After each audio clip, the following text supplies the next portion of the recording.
Assalamualaikum warahmatullahi wabarakatuh. Apa kabar semuanya? Semoga dalam situasi pandemi ini kita selalu diberikan kesehatan oleh Allah Subhanahu wa taala. Baik, di sini saya Ahmad Andriana sebagai moderator akan memandu presentasi proyek aplikasi basis data dari kelompok 3 dan juga sekaligus akan menjelaskan sedikit materi atau program dari pencatatan transaksi pembelian ATK Toko Pemuda Sukses.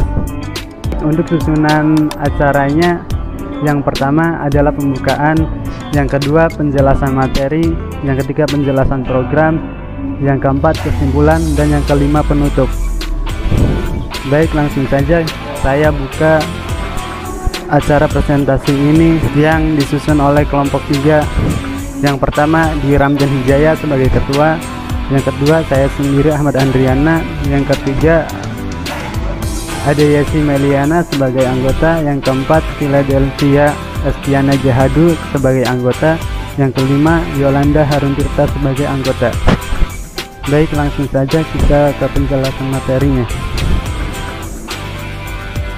Yang pertama ada latar belakang. ATK atau alat tulis kantor sekarang ini sudah menjadi kebutuhan semua orang, khususnya di kalangan pelajar. Kebutuhan akan alat-alat tulis ini seringkali menjadi kebutuhan yang tidak terduga untuk dibeli. Pembelian dan penjualan merupakan kegiatan yang mempengaruhi jumlah persediaan barang. Dalam era global saat ini, pencatatan atas transaksi pembelian sudah menggunakan basis data, tapi dirasa masih kurang baik untuk basis datanya. Karena masih terdapat kekurangan seperti tidak adanya kode supplier dan alamat dari supplier tersebut. Pengelolaan basis data membutuhkan suatu perangkat atau tools untuk dapat mengelolanya, sehingga manajemen basis data dapat terus dikelola dan terus ditingkatkan kinerjanya. Yang kedua adalah rumusan masalah. Dari latar belakang yang telah ditentukan di atas, rumusan masalah yang akan kami bahas dalam makalah ini adalah: yang pertama, merancang basis data nota pembelian alat tulis kantor Toko Pemuda Sukses. Yang kedua, memperbaiki penggunaan basis data yang lebih baik lagi untuk pencatatan pembelian pada toko. Baik, untuk selanjutnya ada tujuan. Tujuan utama dari dibuatnya proyek ini adalah untuk merancang struktur dan sistem database pada sistem pencatatan pembelian dalam bentuk Logical Relational Structure atau LRS dan Entity Relationship Diagram atau ERD, untuk mendapatkan nilai tugas akhir semester 2 pada mata kuliah aplikasi basis data. Selain itu, kami harapkan agar presentasi proyek ini dapat menambah wawasan bagi para pembaca dan tim penyusun sendiri yang ingin mengetahui lebih jauh tentang aplikasi database dan pemanfaatannya dalam kehidupan sehari-hari. Baik, untuk penjelasan materi selanjutnya yaitu akan disampaikan oleh teman kita, Saudara Ramdan. Saya persilakan. Landasan teori, di sini kita ada database, ERD, dan LRS. Selanjutnya, database. Basis data atau database dapat dibayangkan sebagai sebuah lemari arsip. Jika kita memiliki sebuah lemari arsip dan berwenang untuk mengolahnya, atau kumpulan informasi yang terorganisir dan disajikan untuk tujuan khusus. Prinsip utama basis data adalah pengaturan data atau arsip, sedangkan tujuan utamanya adalah kemudahan dan kecepatan dalam pengambilan data atau arsip. Untuk selanjutnya adalah ada Entity Relationship Diagram atau ERD yang disingkat. Entity Relationship Diagram merupakan pemodelan basis data dengan menggunakan diagram basis data. Relasi antara entitas dapat digunakan dengan menggunakan suatu pemodelan basis data. Model Entity Relationship diperkenalkan pertama kali oleh P. Chen pada tahun 1976. Model ini dirancang untuk menggambarkan persepsi dari pemakai dan berisi objek-objek yang disebut entity dan hubungan antara entity-entity yang disebut relationship. Pada model ER ini semesta data yang ada dalam dunia nyata ditransformasikan dengan memanfaatkan perangkat konseptual menjadi sebuah diagram, yaitu ER, yang kepanjangannya adalah Entity Relationship. Selanjutnya adalah Entity Relationship Diagram atau yang disebut ERD. 1. Entitas. Entitas adalah segala sesuatu yang dapat digambarkan oleh data. Entitas juga dapat diartikan sebagai individu yang mewakili suatu yang nyata, yang disebut eksistensinya, dan dapat dibedakan dari sesuatu yang lain. Dari Farhansyah tahun 1999, entitas digambarkan dengan bentuk persegi. Contohnya di sini adalah barang, karyawan, member. Sini kita lihat ada di bawah ini ada bagan, barang, karyawan, dan member. Selanjutnya adalah atribut. Atribut merupakan pendeskripsian karakteristik dari entitas. Atribut digambarkan dalam bentuk lingkaran atau elips. Atribut yang menjadi kunci entitas atau key diberi garis bawah. Contoh di bawah sini ada bagan, ID underscore karyawan, ada nama dan alamat. Contohnya di sini. Selanjutnya relasi atau hubungan. Relasi menunjukkan adanya hubungan di antara sejumlah entitas yang berasal dari himpunan entitas yang berbeda. Relasi digambarkan dalam bentuk bangunan datar belah ketupat. Contohnya mengolah, transaksi, dan membayar. Di sini ada bagannya belah ketupat, mengolah. Sini ada transaksi, di sini ada pembayar. Untuk selanjutnya, kardinalitas. Kardinalitas relasi menunjukkan jumlah maksimum entitas yang dapat berelasi dengan entitas pada himpunan entitas lain.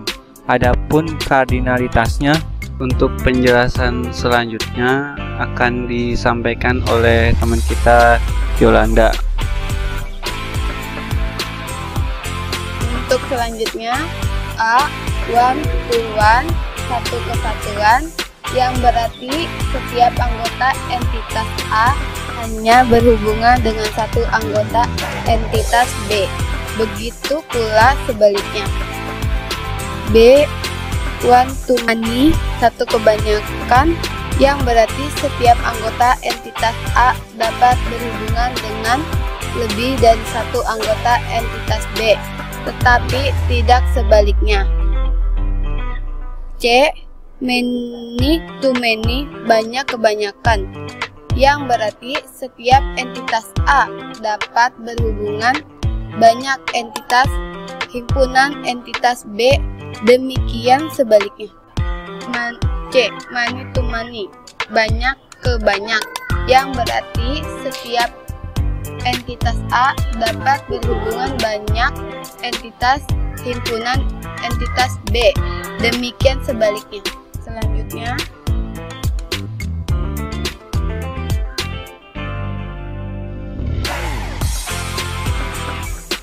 Selanjutnya ada beberapa komponen ERD sebagai berikut. Notasi 1. Persegi panjang entity. 2. Persegi panjang double wing entity. 3. Belah ketupat relationship. 4. Belah ketupat double identity relationship. Selanjutnya, logika relasional struktur LRS. Pengertian dari logika relasional struktur LRS menurut para ahli adalah 1. Lestari 2013. Logika rekod struktur dibentuk dengan nomor tipe rekod. Beberapa tipe rekod digambarkan oleh kontak 4 persegi panjang dan dengan nama yang unik. 2. Menurut Rocket 2006, representasi dari struktur rekod-rekod pada tabel-tabel yang berbentuk dari hasil relasi antara himpunan entitas dibentuk dengan nomor dan tipe rekod.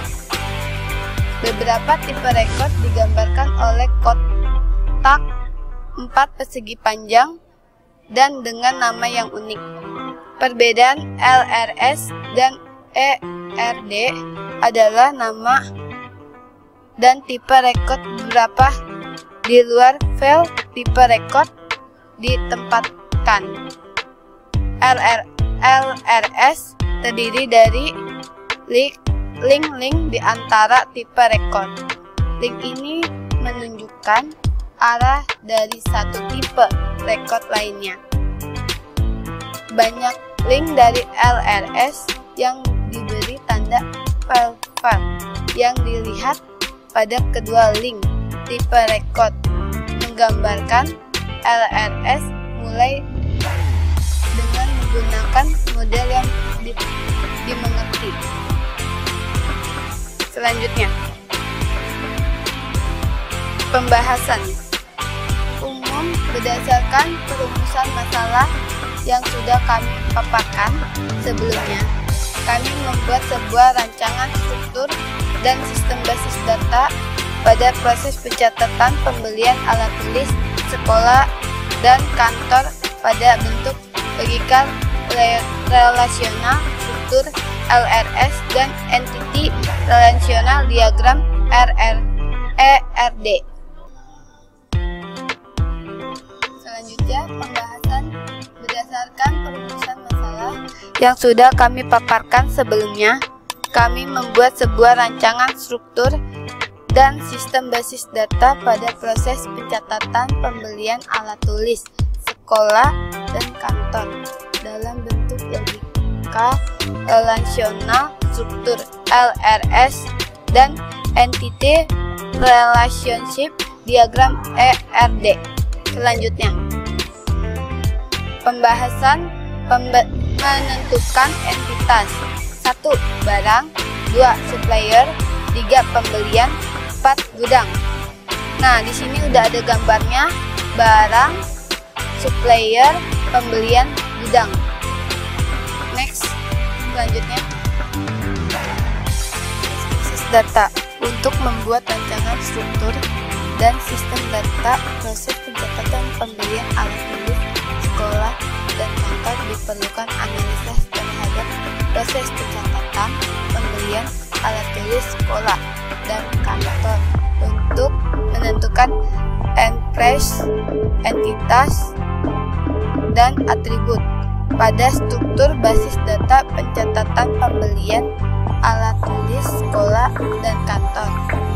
Hasil perancangan basis data pembelian ini mempunyai peranan dengan retur pengembalian barang ke pihak supplier.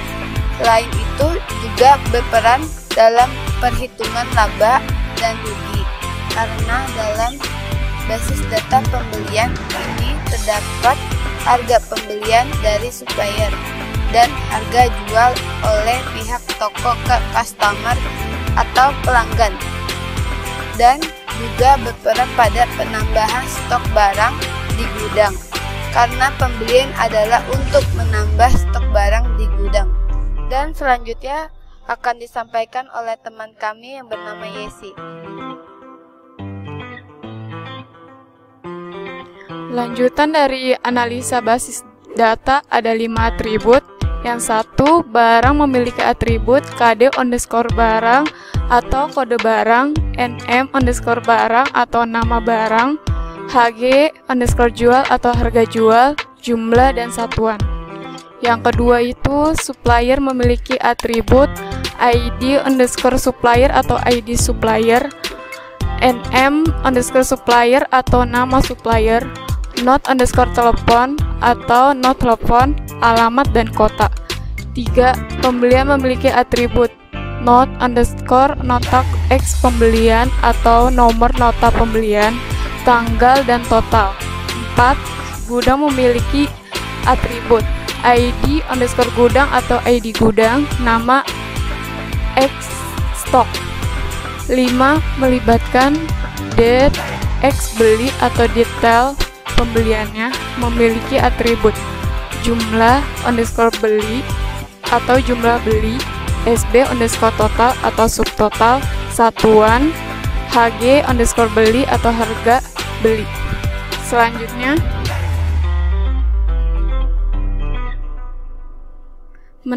menentukan primary key. Yang A, entitas barang mempunyai primary key KD underscore barang atau kode barang. Yang B, entitas supplier mempunyai primary key ID underscore supplier atau ID supplier. Yang C, entitas pembelian mempunyai primary key not underscore nota X pembelian atau nomor nota pembelian. Yang D, entitas gudang mempunyai primary key ID underscore gudang atau ID gudang. Selanjutnya, menentukan relationship. Yang A, supplier memasok barang. B, pembelian melibatkan barang. C, barang disimpan di gudang. D, supplier memberikan nota pembelian. Selanjutnya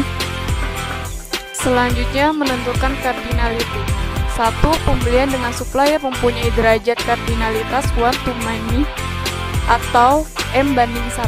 Yang kedua, barang dengan pembelian mempunyai derajat kardinalitas many to many M banding M. Yang ketiga, gudang dengan barang mempunyai derajat kardinalitas 1 to many atau 1 banding M. Yang keempat, barang dengan supplier mempunyai derajat kardinalitas 1 to many atau M banding 1. Selanjutnya, derajat rasional. Di sini ada KD barang atau kode barang,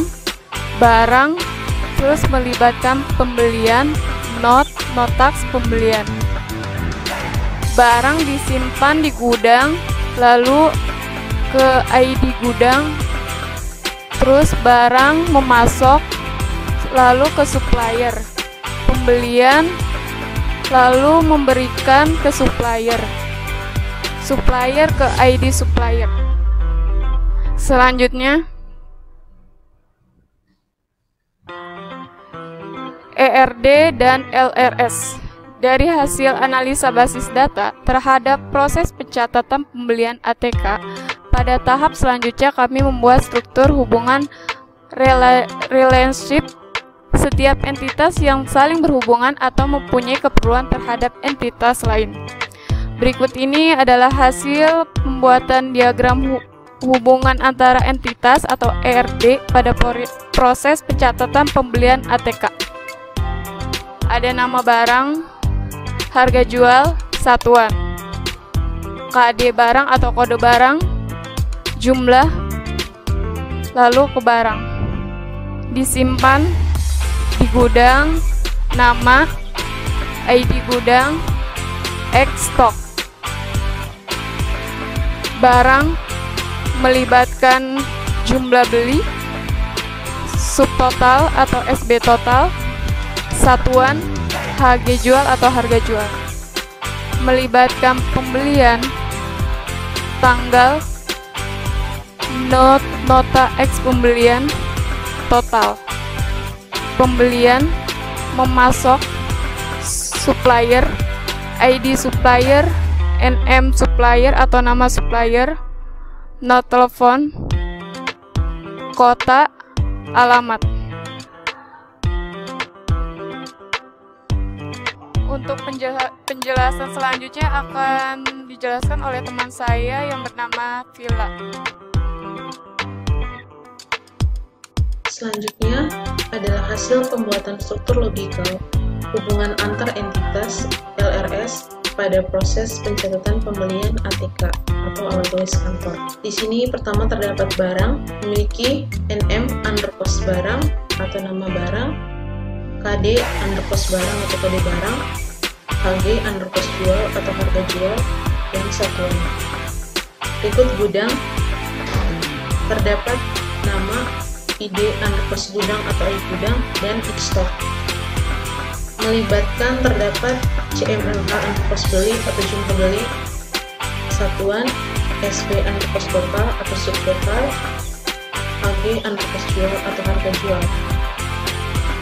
Berikut pembelian melibatkan terdapat tanggal, NO undercost nota X pembelian atau nomor nota X pembelian, dan total.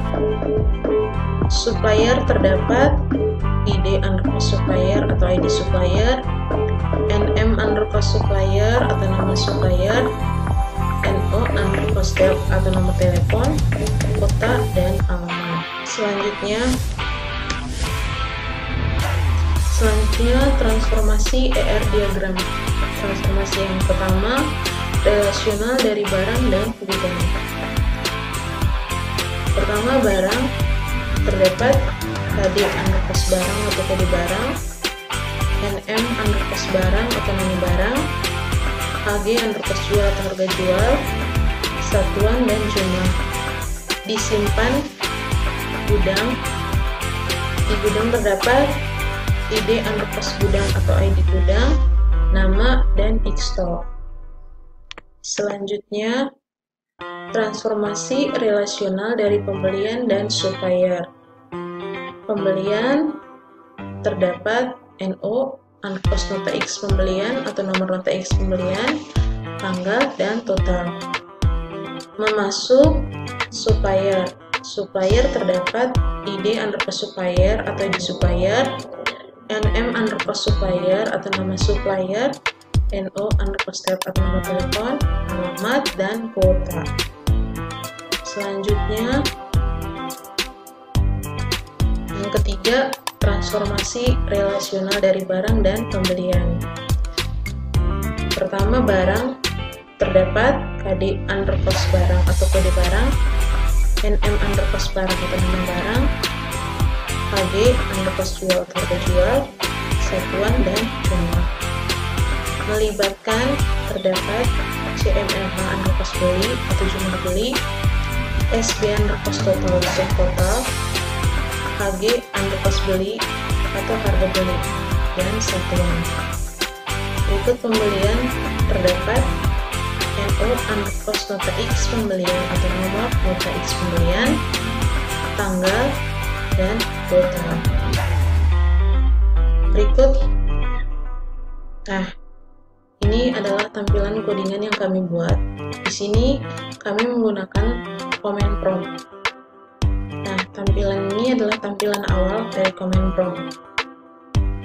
Yang pertama, masukkan ini CDC, klik enter, lalu masukkan XAMPP, klik enter, lalu akan muncul enter password. Setelah itu masuk ke MariaDB.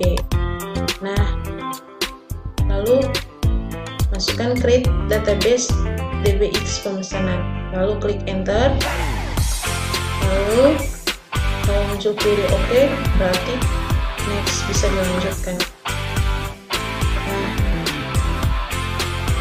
Tampilan yang berikut ini adalah tampilan tabel supplier dan tabel pembelian.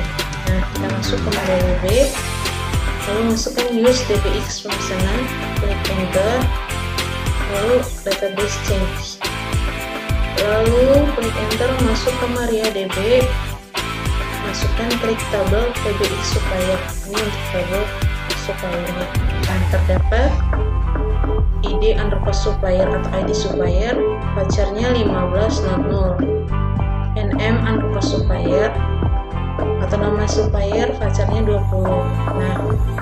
Lalu NO undercost tel atau nomor telepon, vouchernya 15, alamat teks, kota vouchernya 20, kota vouchernya 20 ya. Primary key ID underscore supplier, lalu klik enter, query OK, next, masuk ke MariaDB. Nah, lalu masukkan klik tabel TBX pembelian. Ini untuk tabel pembeliannya. Nah, di sini terdapat NO underscore nota X pembelian atau nama nota X pembelian. Pacarnya itu pacarnya 10 not 0. Tanggal date, lalu total total ini ID underscore supplier, pacarnya 15, lalu primary key itu NO underscore nota X pembelian, atau nomor nota X pembelian. Origin key-nya itu ID underscore supplier, reference-nya TBX supplier itu ID underscore supplier. Lalu klik enter, query OK, berarti next. Oke, penjelasan selanjutnya akan dijelaskan oleh teman saya.